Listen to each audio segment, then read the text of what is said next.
Violence dans les manifestations. Le Sénat adopte un texte visant les Black Blocs. Alors les Black Blocs, ce sont un petit peu les casques blancs mais européens.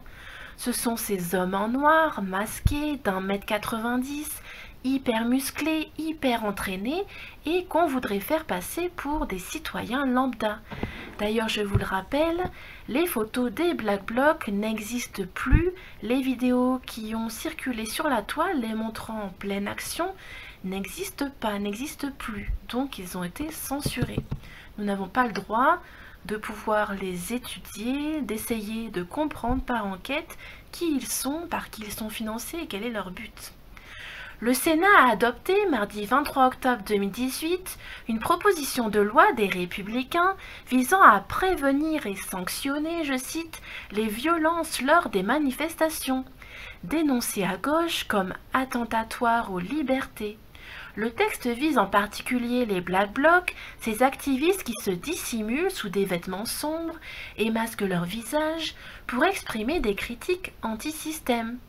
La proposition de loi prévoit que les préfets pourront prononcer des interdictions de manifester à l'encontre de personnes susceptibles de représenter une menace grave pour l'ordre public.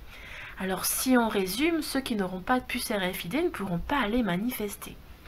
Est aussi prévue la création d'un fichier national des personnes interdites de manifestation, vivement contesté par notamment Madame Esther Benbassa du CRCE.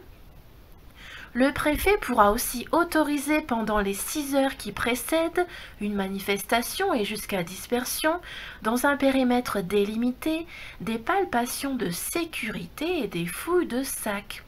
Le texte propose en outre de transformer l'infraction de dissimulation volontaire du visage dans une manifestation en un délit puni d'1 an d'emprisonnement et 15 000 € d'amende.